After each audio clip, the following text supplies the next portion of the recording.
क्या आप जानते हैं भगवान जगन्नाथ का असली रूप यह लकड़ी की मूरत नहीं बल्कि एक चमकता हुआ नीला पत्थर था जिसे नीलमाधव कहा जाता था। आखिर वो दिव्य पत्थर गायब कहाँ हो गया और भगवान अधूरी मूरत में क्यों बदल गए? यह कहानी मालवा के राजा इंद्रद्युम्न से शुरू होती है। उन्हें पता चला कि ओडिशा के घने जंगलों में भगवान विष्णु साक्षात नीलमाधव के रूप में पूजे जाते हैं।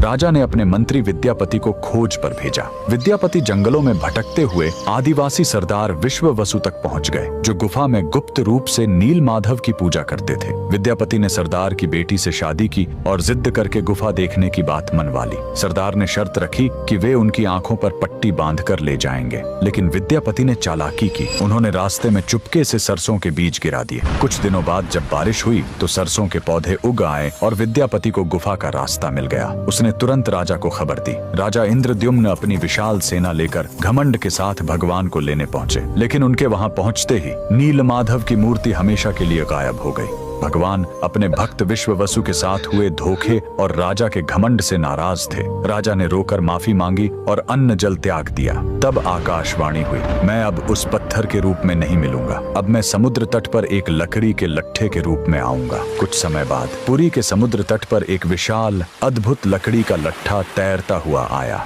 राजा समझ गए कि यही भगवान का नया रूप है। उन्होंने तुरंत आदेश दिया कि इस पवित्र लकड़ी से भगवान की मूर्ति बनाई जाए, लेकिन समस्या यह हुई कि वह कोई साधारण लकड़ी नहीं थी। जैसे ही राज्य के बड़े बड़े कारीगर उस पर छेनी हथौड़ा चलाते, उनके औजार ही टूटकर बिखर जाते। उस दिव्य लकड़ी पर खरोंच तक नहीं आ रही थी। तब स्वयं भगवान विश्वकर्मा एक बूढ़े शिल्पकार के रूप में आए। उन्होंने कहा, मैं इससे मूर्ति बनाऊंगा, लेकिन मेरी एक शर्त है, 21 दिनों तक कमरा बंद रहेगा। अगर बीच में दरवाजा खुला तो मैं काम छोड़कर चला जाऊंगा। राजा मान गए। 15 दिनों तक अंदर से छेनी चलने की आवाज आती रही, लेकिन फिर सब एकदम शांत हो गया। रानी गुंडिचा को लगा कि बूढ़ा शिल्पकार शायद अंदर मर गया है। घबराहट में उन्होंने दरवाजा खोल दिया। अंदर देखा तो शिल्पकार गायब था और वहां भगवान जगन्नाथ, बलभद्र और सुभद्रा की अधूरी मूर्तियां थीं। राजा बहुत दुखी हुए, लेकिन तभी भगवान ने संकेत दिया कि वे इसी अधूरे रूप में रहकर भक्तों को दर्शन देना चाहते हैं।